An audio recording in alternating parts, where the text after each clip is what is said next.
नमस्कार दोस्तों, मैं हूं आशीष गुप्ता और मेरे यूट्यूब चैनल विद्यार्थी प्रेरणा में आपका स्वागत है। तो दोस्तों, आज की कड़ी के अंतर्गत हम चलेंगे आपके सामान्य अध्ययन के जो महत्वपूर्ण प्रश्न उत्तर हैं, जो आपके प्रतियोगी परीक्षा प्रधानाचार्य एवं सहायक अध्यापक तथा जीआईसी के अंतर्गत जो आपके एलटीई और यूपीपीसीएस और आरओ के संबंधित जो यूपीएसआई संबंधित महत्वपूर्ण प्रश्न उत्तर हैं सामान्य अध्ययन से, उन श्रृंखला के अंदर चलते हैं। अगर आप चैनल पर नए हैं तो चैनल को सब्सक्राइब कर लीजिए और बेल आइकन बटन क्लिक कर लीजिए ताकि आपको नोटिफिकेशन मिलती रहे। तो चलिए दोस्तों, शुरू करते हैं आज का हमारा पहला प्रश्न। तो पहला प्रश्न देखिएगा दोस्तों, राष्ट्रीय युवा संसद महोत्सव 2021 में प्रथम पुरस्कार किसे प्रदान किया गया है? ऑप्शन देखिएगा, भावना कांत को, मुदिता मिश्रा को, उदिता मिश्रा को या सुमैया प्रवीण को। तो जल्दी से गेस करिए दोस्तों। आप वीडियो को पोस्ट करके एक प्रैक्टिस की तरह ले लीजिए दोस्तों, उसके बाद आप आंसर देख सकते हैं। तो यहाँ दोस्तों प्रश्न पूछा जा रहा है, राष्ट्रीय युवा संसद महोत्सव 2021 में प्रथम पुरस्कार किसे प्रदान किया गया? तो आई होप दोस्तों आपने गेस किया होगा ऑप्शन नंबर बी। ठीक है, ऑप्शन नंबर बी दोस्तों, मुदिता मिश्रा को, ठीक है, 2021 का राष्ट्रीय युवा संसद महोत्सव का प्रथम पुरस्कार प्रदान किया गया है दोस्तों। आगे चलते हैं दोस्तों अगले क्वेश्चन की तरफ।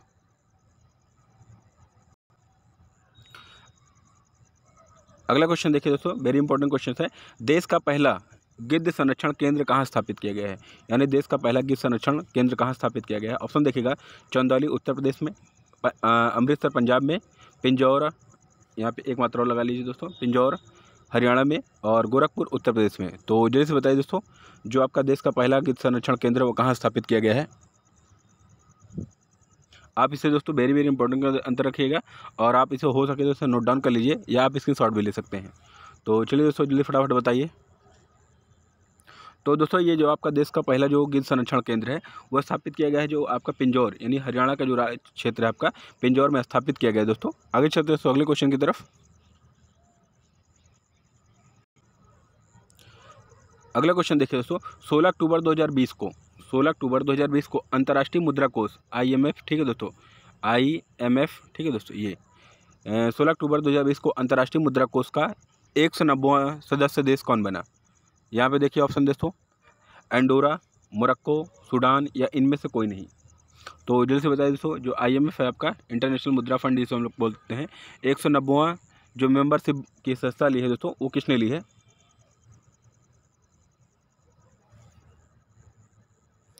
तो दोस्तों वो जो लिया है वो एंडोरा ने लिया है। तो option number A is the correct answer दोस्तों, एंडोरा ने ही, ठीक है, 16 अक्टूबर 2020 को अंतर्राष्ट्रीय मुद्रा कोष का 190वां सदस्य के रूप में अपनी संस्था ली है दोस्तों। आगे चलते दोस्तों अगले क्वेश्चन की तरफ। अगला क्वेश्चन देखिए दोस्तों, वैश्विक भुखमरी सूचकांक 2020 में 107 देशों की सूची में भारत का कौन सा स्थान या रैंक है? तो दोस्तों ऑप्शन देखिएगा, 89वां, 87वां, 94वां या 101वां। तो जल्दी से गेस करिए दोस्तों, वैश्विक भुखमरी सूचकांक 2020 में जो 107 देशों की सूची में भारत का स्थान बताना है दोस्तों। तो जल्दी से गेस करिए फटाफट दोस्तों, वेरी इंपॉर्टेंट क्वेश्चन के अंतर्गत है आपके। तो दोस्तों जो स्थान है वो आपका 94वां स्थान है, आपका 94वां स्थान, ठीक है दोस्तों, आपके वैश्विक भुखमरी सूचकांक के अंतर्गत इसमें आते हैं। तो दोस्तों यहाँ पे जो पहला स्थान पड़ता है, आपका पहला स्थान जो आपको पड़ता है वो चार्ट का पड़ता है, ठीक है दोस्तों। चार्ट एक देश है जिसका वैश्विक भुखमरी सूचकांक में इसका प्रथम स्थान पे है। आगे चलते दोस्तों अगले क्वेश्चन की तरफ।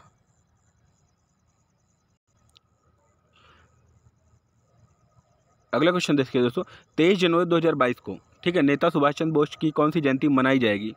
23 जनवरी 2022 को नेता सुभाष चंद्र बोस जी की कौन सी जयंती मनाई जाएगी? ऑप्शन देखिएगा दोस्तों, 120वीं जयंती, 125वीं जयंती और 130वीं जयंती और 150वीं जयंती। तो जल्द से गेस करिए दोस्तों, फटाफट गेस कर लीजिए।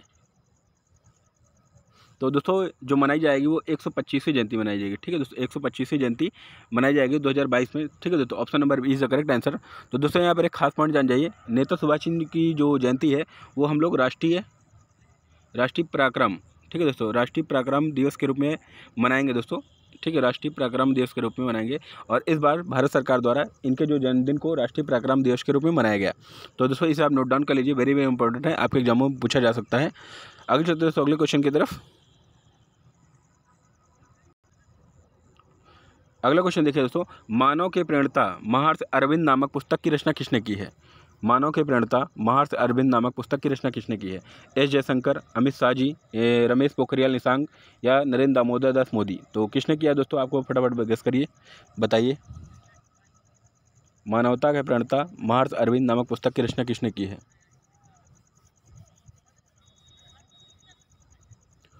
तो दोस्तों जो आपके मानवता के प्रणेता महर्षि अरविंद नामक पुस्तक की रचना की है वो दोस्तों है आपके भारत के वर्तमान शिक्षा मंत्री आपके रमेश पोखरियाल जी। ठीक है दोस्तों, ये आपके, ठीक है दोस्तों, इन्होंने ही मानवता के प्रणेता महर्षि अरविंद नामक पुस्तक की रचना की है। तो दोस्तों आप कमेंट बॉक्स में ये बताइए भारत के वर्तमान विदेश मंत्री कौन है?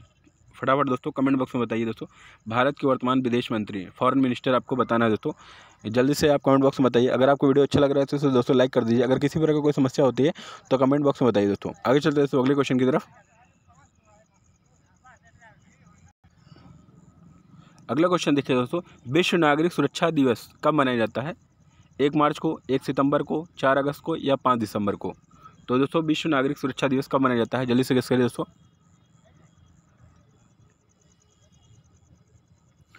तो दोस्तों मनाया जाता है वो 1 मार्च को। 1 मार्च को पूरे भारत में, ठीक है दोस्तों, 1 मार्च को पूरे भारत में विश्व नागरिक सुरक्षा दिवस के रूप में मनाया जाता है दोस्तों। आगे चलते हैं दोस्तों अगले क्वेश्चन की तरफ। अगला क्वेश्चन देखें तो दोस्तों, निम्न में से सम्मिलित नहीं है। एक तरफ दोस्तों यहाँ दिवस दिया है, एक तरफ आपका तिथि दिया गया है, तो इसमें से आपको बताना है कौन सा मैच नहीं है। तो दोस्तों देखिए, विश्व डाक दिवस 9 अक्टूबर और राष्ट्रीय हथकरघा दिवस 7 अगस्त, विश्व नागरिक सुरक्षा दिवस 5 सितंबर और राष्ट्रीय बालिका दिवस 24 जनवरी। तो दोस्तों इसमें बताना है कौन सा सम्मिलित नहीं है। तो जल्दी से गेस कर लीजिए दोस्तों आप। तो दोस्तों जो यहाँ पे राष्ट्रीय विश्व नागरिक सुरक्षा दिवस है वो आपको 1 मार्च को मनाया जाता है दोस्तों, 1 मार्च को, ठीक है दोस्तों, मनाया जाता है। आप 5 सितंबर को दोस्तों कमेंट बॉक्स बताइए 5 सितंबर को हम किस रूप में मनाते हैं। तो चलिए दोस्तों आपके लिए दूसरा क्वेश्चन है, 5 सितंबर को हम किस रूप में भारत में मनाते हैं? जल्दी से फटाफट आंसर दीजिए दोस्तों आप कमेंट बॉक्स में। आगे चलते हैं अगले दोस्तों क्वेश्चन की ओर दोस्तों। अगला क्वेश्चन देखिए दोस्तों, राष्ट्रीय विज्ञान दिवस 2020 का मुख्य विषय क्या था? यानी आपकी थीम क्या थी इस बार 2020 की? विज्ञान में महिलाएं, विज्ञान समृद्धि का सागर, वैश्विक ज्ञान और विज्ञान, युवा ज्ञान और विज्ञान में महिला। तो जल्दी से दोस्तों गेस करिए कि जो राष्ट्रीय विज्ञान दिवस है 2020 का मुख्य थीम क्या है?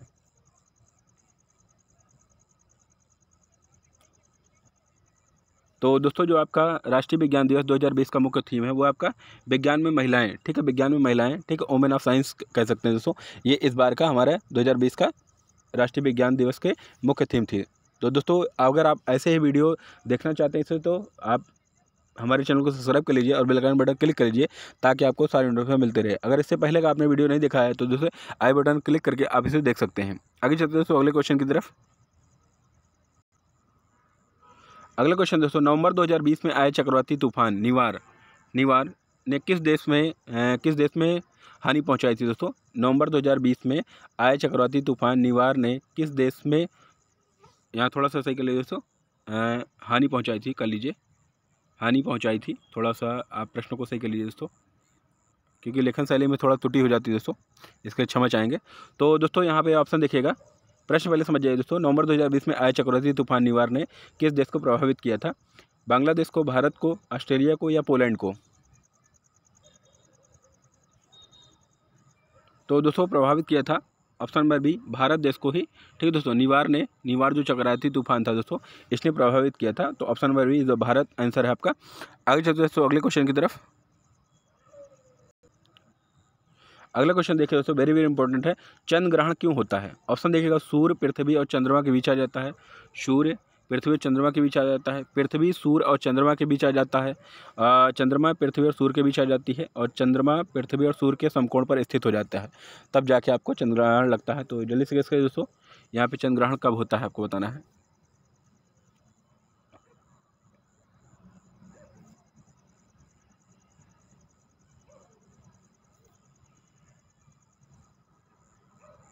तो दोस्तों यहाँ पे option number B is the correct answer, पृथ्वी, सूर्य और चंद्रमा के बीच आ जाती है। तो दोस्तों एक तरफ हम पहले सूर्य बना लेते हैं, ठीक है दोस्तों, इस प्रकार बना लेते हैं, और एक तरफ दोस्तों आपको लिख देते हैं चंद्रमा, ठीक है, चंद्रमा यहाँ पे।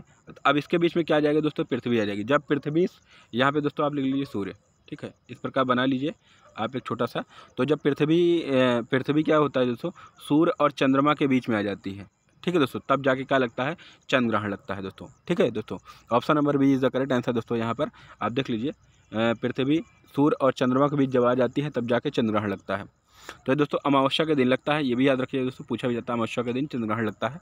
आगे चलते हैं दोस्तों, और एक वर्ष में कैलेंडर के अनुसार दोस्तों कुल 7 चंद्रग्रहण लग सकते हैं। अगला क्वेश्चन देखिए दोस्तों, अगले क्वेश्चन की तरफ। अगला क्वेश्चन है दोस्तों, एग्जामों में कई बार पूछा गया है, तो प्रश्न देखिएगा दोस्तों, पृथ्वी की ऊपरी सतह को क्या कहा जाता है? मेंटल, क्रोड, क्रस्ट या भूप्रवृत्ति, उपयुक्त सभी। तो जल्दी से बताइए दोस्तों, पृथ्वी का जो ऊपरी परत होता है दोस्तों, अगर आप देखेंगे पृथ्वी के ऊपर वाला परत, ठीक है दोस्तों, इसे क्या कहा जाता है आपको बताना है। तो दोस्तों इसे कहा जाता है क्रस्ट या भूप्रवृत्ति, ठीक है दोस्तों, यहाँ पे क्रस्ट ऐसे कर लीजिएगा, क्रस्ट या भूप्रवृत्ति भी कहा जाता है। तो जो हमारी पृथ्वी का ऊपरी वाला लेयर होता है, परत होता है दोस्तों, या सतह होती है, उसे हम लोग भूप्रवृत्ति या क्रस्ट कहते हैं दोस्तों। अगले क्वेश्चन की तरफ चलते हैं। अगला क्वेश्चन जो है, अगला क्वेश्चन देखिए दोस्तों, माउंट एवरेस्ट की ऊंचाई कितनी है? 8,810 मीटर, 8,848 फीट, 8,839 मीटर, 8,848 मीटर। जल्दी से बताइए दोस्तों, वेरी वेरी इंपॉर्टेंट है, लगातार कई एग्जाम में पूछा भी गया दोस्तों, गेस आप जल्दी से बताइए फटाफट। तो दोस्तों जो विश्व की सबसे ऊंची इमारतों में, विश्व की सबसे ऊंची पर्वत श्रृंखलाओं के अंतर्गत बात करते हैं, तो आपको माउंट एवरेस्ट आता है, जो आपका नेपाल में स्थित है, ठीक है दोस्तों, नेपाल में स्थित है। और इसकी जो सबसे ज़्यादा ऊंचाई है दोस्तों, वो है 8,848 metre. Option number D is the correct answer दोस्तों। अब दोस्तों अगर भारत की बात करेंगे, तो भारत में जो सबसे ऊंचा आपका पर्वत शिखर है, वो आपका पड़ता है K2, ठीक है, जिसे आप बोलते हैं दोस्तों गॉड अश्विन भी कहते हैं। तो K2 आपका पड़ता है दोस्तों। आगे चलते हैं दोस्तों अगले क्वेश्चन की तरफ। अगला क्वेश्चन देखिए दोस्तों, पृथ्वी के स्थलीय भागों को कितने भागों में बांटा गया है? पृथ्वी के स्थलीय भागों को कितने भागों में बांटा गया है दोस्तों? ऑप्शन देखिएगा 6, 5, 7, 9। तो कितने भागों में बांटा गया है दोस्तों, फटाफट बताइए।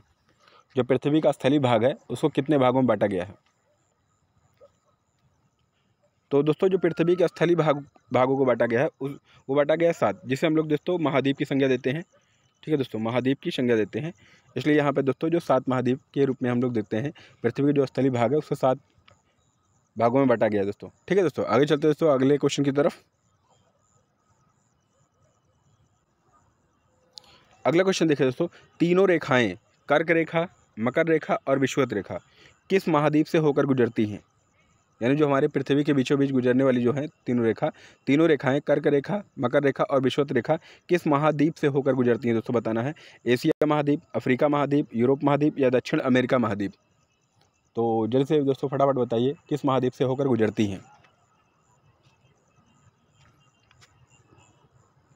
तो दोस्तों गुजरती हैं आपके अफ्रीका महाद्वीप से, ठीक है दोस्तों। अगर आप पृथ्वी देखेंगे तो पृथ्वी का जो बीचों बीच गुजरने वाली रेखा है उसको हम लोग क्या कहते हैं दोस्तों, विषुवत रेखा। और जो पृथ्वी के ऊपर वाला 23.5 डिग्री गुजरती है उसे बोलते हैं कर्क रेखा, और जो नीचे गुजरती है दोस्तों उसे बोलते हैं हम लोग मकर रेखा। इस प्रकार दोस्तों हम अपनी पृथ्वी की 3 रेखाओं का आधार पर देखते हैं। तो यहाँ दोस्तों जो प्रश्न पूछा जा रहा है कि तीनों रेखाएं कर्क, मकर और विषुवत रेखा किस महाद्वीप से गुजरती हैं, तो यहाँ पे option number B correct answer, Africa महाद्वीप से होकर गुजरती है दोस्तों। अगले क्वेश्चन की तरफ चलते हैं। अगला क्वेश्चन देखते हैं दोस्तों। अगर आपने अभी तक वीडियो को लाइक नहीं किया दोस्तों, इसे एक छोटा सा लाइक कर दीजिए, ठीक है दोस्तों। आगे चलते हैं दोस्तों अगले क्वेश्चन की तरफ। अगला क्वेश्चन देखिए दोस्तों, विश्व की सबसे लंबी नदी नील नदी किस महाद्वीप में स्थित है? एशिया महाद्वीप में, अफ्रीका महाद्वीप में, यूरोप महाद्वीप में या दक्षिण अमेरिका महाद्वीप में? जो विश्व की सबसे लंबी नदियों में से एक नदी है वो दोस्तों है आपकी नील नदी। यहाँ पे दूसरा क्वेश्चन भी समझ जाइए, नील नदी तो किस महाद्वीप में पड़ता है दोस्तों, आपको बताना है दोस्तों। जल्दी से गेस करिए फटाफट।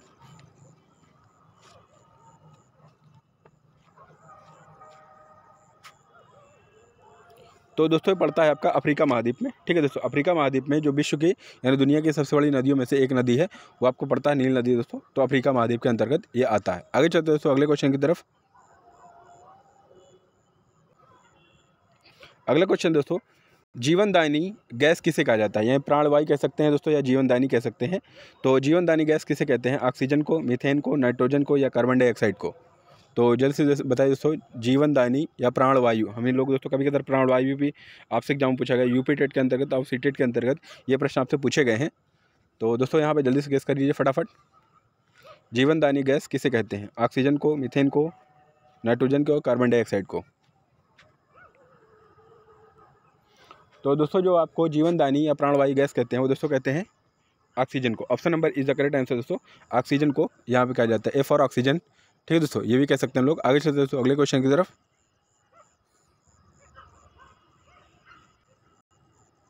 अगला क्वेश्चन देखिए दोस्तों, आराम हराम है का नारा किसने दिया था? तो दोस्तों ये बताइए, जैसे आराम हराम है का नारा किसने दिया था? महात्मा गांधी ने, लाल बहादुर शास्त्री ने, या पंडित जवाहरलाल नेहरू ने, या सरदार पटेल ने?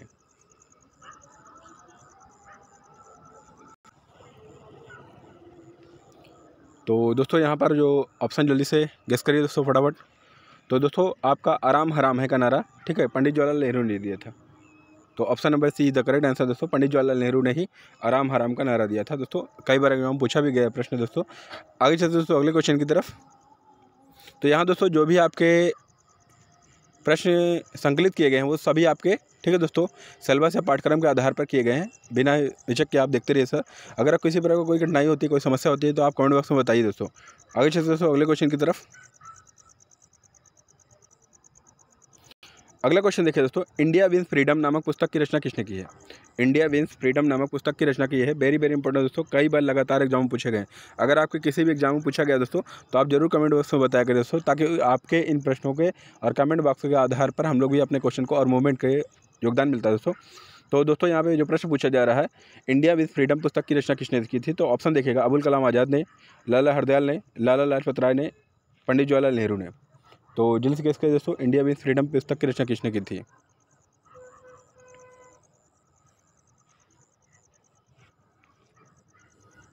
तो दोस्तों जो की थी वो अबुल कलाम आज़ाद जी ने ठीक किया था दोस्तों। अबुल कलाम आज़ाद जी ने इंडिया विद फ्रीडम पुस्तक की रचना की थी दोस्तों। Option number A is the correct answer दोस्तों, ए फॉर अबुल कलाम आज़ाद जी। ये भी याद रखिएगा दोस्तों। आगे चलते दोस्तों अगले क्वेश्चन की तरफ। अगला क्वेश्चन देखिए दोस्तों, निम्नलिखित में सुमिलित नहीं है। तो दोस्तों एक तरफ आपकी पत्रिकाएं दी गई हैं, एक तरफ रचनाकार दिए गए दोस्तों। इनमें से कौन सा सुमिलित नहीं है बताना दोस्तों।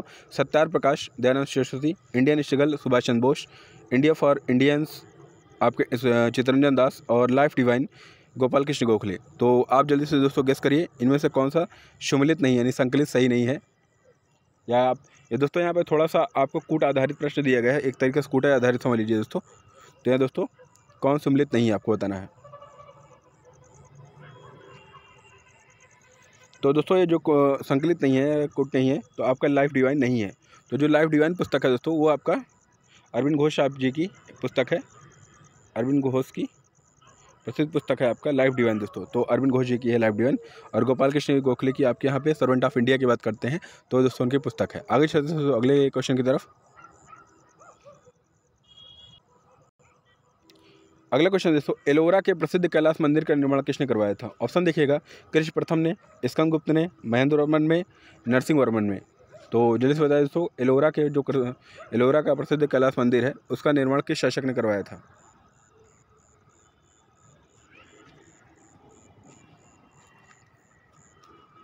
तो दोस्तों करवाया था वो कृष्ण प्रथम ने ही दोस्तों एलोरा के प्रसिद्ध मंदिर का निर्माण कराया था। तो आगे चलते दोस्तों अगले क्वेश्चन की तरफ। तो दोस्तों अगले क्वेश्चन की तरफ चलने से पहले अगर आपने अभी तक वीडियो को लाइक नहीं किया तो इसे लाइक कर दीजिए और अपने दोस्तों को शेयर कर दीजिए और चैनल को सब्सक्राइब कर लीजिए दोस्तों। तो चलिए दोस्तों आगे चलते हैं दोस्तों अगले क्वेश्चन की तरफ।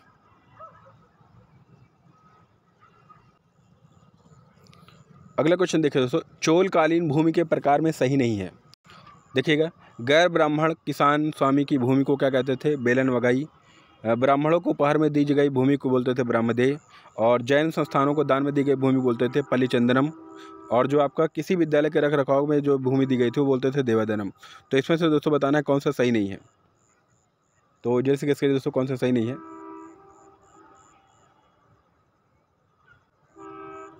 तो दोस्तों इसमें जो सही नहीं है वो आपका ऑप्शन नंबर डी, ठीक है, option number D is the correct answer दोस्तों। जो किसी विद्यालय की रख रखाव की भूमि थी उसे बोलते थे शाला भोग, ठीक है दोस्तों, शाला भोग बोला जाता था, शाला भोग, ठीक है दोस्तों, याद रखिएगा। तो दोस्तों यहाँ पे शाला भोग बोला जाता था,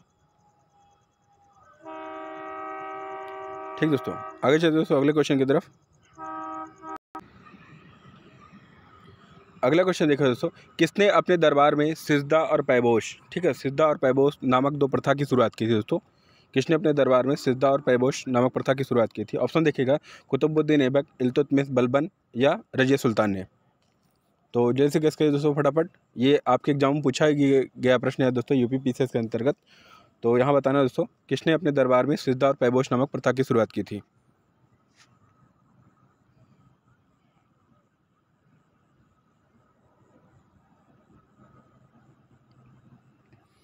तो जल्दी से गेस करिए दोस्तों फटाफट, किसने किया था।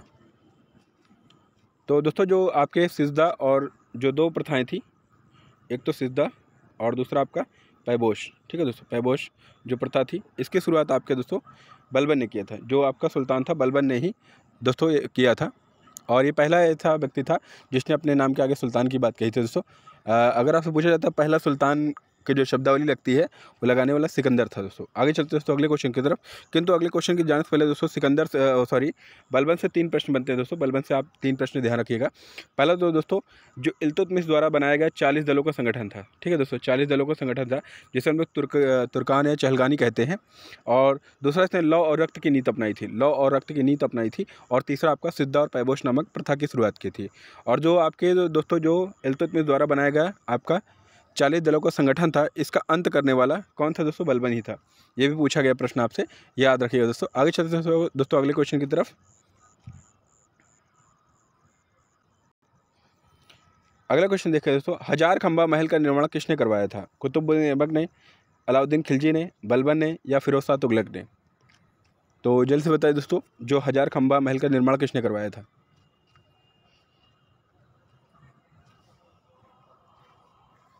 तो दोस्तों वो करवाया था अलाउद्दीन खिलजी ने, ठीक है। अलाउद्दीन खिलजी ने ही तो दोस्तों हजार खंबा महल का निर्माण करवाया था दोस्तों। आगे चलते हैं दोस्तों अगले क्वेश्चन की तरफ। अगला क्वेश्चन दोस्तों, ब्राह्मणों पर जजिया कर लगाने वाला पहला मुसलमान शासक कौन था? ब्राह्मणों पर जजिया कर लगाने वाला पहला मुसलमान शासक कौन था? ऑप्शन देखिएगा, अलाउद्दीन खिलजी, फिरोज शाह तुगलक, गयासुद्दीन तुगलक, मोहम्मद बिन तुगलक। तो कौन था दोस्तों? जल्दी से बताना है, फटाफट बताइए।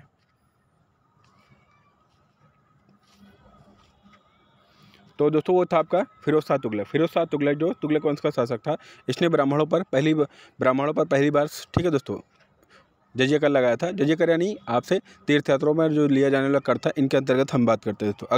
आगे चलते दोस्तों अगले क्वेश्चन की तरफ, जिसे बाद में अकबर ने समाप्त किया था और औरंगजेब ने फिर शुरू कर दिया था।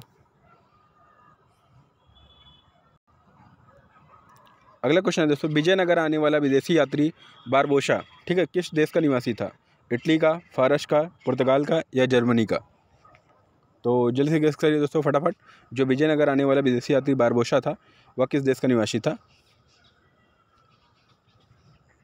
तो वो था दोस्तों आपका पुर्तगाल का निवासी था। और ये दोस्तों कृष्णदेवराय प्रथम, तो जो कृष्णदेव राय साहब थे, उनके दरबार में, ठीक है दोस्तों, ये आया था। तो आप याद रखिए दोस्तों, ये आपके यूपी पीसीएस के अंतर्गत प्रश्न पूछा भी गया है। अगर आप प्रीवियस ईयर के पेपर उठा के देखते हैं दोस्तों, कूट के आधारित दिया गया है प्रश्न आपसे। तो यहाँ पे प्रश्न पूछा जा रहा है दोस्तों, विजयनगर आने वाला जो तीर्थयात्री था, विजयनगर आने वाला विदेशी यात्री बारबोसा, वो पुर्तगाल का निवासी था। और जो दोस्तों 1515 या 16 के अंतर्गत कृष्णदेवराय प्रथम के दरबार में आया था। आगे चलते दोस्तों अगले क्वेश्चन की तरफ। अगला क्वेश्चन देखिए दोस्तों, निम्न में से राज्य राजवंश सम्मिलित नहीं है? बीजापुर, आदिल शाही, अहमदनगर, निजाम शाही, गोलकुंडा कुतुब शाही, बरार बरीद शाही। तो जैसे दोस्तों बताइए फटाफट, कौन सा सम्मिलित नहीं है? तो दोस्तों यहाँ जो सम्मिलित नहीं है वो आपका बरार या आपका बरीद शाही, क्योंकि जो आपका बरीद है दोस्तों वही यहाँ पे समझने के लिए सबसे आसान है। बरीद शाही बरीद शाही राजवंश से संबंधित है। तो बरार यहाँ पे दोस्तों गलत आंसर है आपका। तो option number D is the correct answer. तो यहाँ पे जो सम्मिलित नहीं है दोस्तों, option number D is the correct answer, वो सम्मिलित नहीं है। और सभी यहाँ दोस्तों जो आपका बीजापुर है वो आदिल शाही से, अहमदनगर निजाम शाही से और गोलकुंडा कुतुब शाही से। कई बार लगातार एग्जाम में ये प्रश्न आपसे पूछे गए हैं दोस्तों। आगे चलते हैं दोस्तों अगले क्वेश्चन की तरफ। अगला क्वेश्चन देखिए दोस्तों, सूफी संत जिन आश्रमों में निवास करते थे उन्हें क्या कहा जाता था? मुरीद, खानकाह, दरियाबाद या गुरुद्वारा? तो जल्दी से बताइए दोस्तों, जो सूफी संत थे जिन आश्रमों में रहते थे उनको क्या कहा जाता था? तो दोस्तों उनको कहा जाता था खानकाह, ठीक है, खानकाह। ये सीटेट के अंतर्गत दोस्तों, यूपी सीटेट के अंतर्गत 2019 और 20 के अंतर्गत ये आपके एग्जाम में पूछा गया दोस्तों, ये प्रश्न आपसे, ये भी याद रखिएगा दोस्तों। तो उससे क्या कहा जाता है दोस्तों? खानकाह या मठ, ठीक है दोस्तों, मठ कहा जाता था। तो जो सूफी संत होते थे, जो आश्रम में निवास करते थे, उसे खानकाह कहा जाता था। आगे चलते दोस्तों अगले क्वेश्चन की तरफ। अगले क्वेश्चन की जाने से पहले दोस्तों ये थोड़ा मुरीद जान जाते हैं। जो सूफी संत थे दोस्तों, सूफी संत से जो भी शिक्षा ग्रहण करते थे उसे मुरीद कहा जाता है, ठीक है दोस्तों। आगे चलते दोस्तों अगले क्वेश्चन की तरफ। अगला क्वेश्चन देखिए दोस्तों, वायुमंडल में सर्वाधिक मात्रा में कौन सी गैस पाई जाती है? ऑक्सीजन, नाइट्रोजन, ओजोन या कार्बन डाइऑक्साइड। तो जैसे बताया दोस्तों, वायुमंडल में सबसे ज़्यादा मात्रा में कौन सी गैस पाई जाती है? तो पाई जाती है दोस्तों नाइट्रोजन। नाइट्रोजन ही सबसे अधिक मात्रा में पाई जाती है दोस्तों। तो दोस्तों यहाँ पे बहुत ही इंपॉर्टेंट क्वेश्चंस की श्रृंखला के अंतर्गत हम लोग चल रहे थे। अगर आपको वीडियो अच्छा लगा हो तो इसे लाइक कर दीजिए, अपने दोस्तों को शेयर कर दीजिए। एक छोटा सा लाइक दोस्तों हम लोग को मोटिवेशन मिलता है, और कमेंट बॉक्स में आप बताया करिए दोस्तों, एक छोटा सा फीडबैक दिया करिए कि आपको वीडियो कैसा लगा। अगर कोई अशुद्धि होती है, गलती होती है, तो आप इसे बताया करिए दोस्तों, ताकि हम लोग को सुधारा जा सके। एक छोटी सी पहल है आपके लिए किया जाता है दोस्तों, इतना आप कर सकते हैं। तो दोस्तों अगले वीडियो फिर मिलते हैं, इसमें बहुत सारे क्वेश्चन है दोस्तों। अभी थोड़ा सा समय कम है आपके साथ, और आपकी समय की मर्यादा होती है। तो आगे क्वेश्चन फिर मिलते हैं दोस्तों अगले क्वेश्चन की तरफ। तब तक दोस्तों जय हिंद, जय भारत।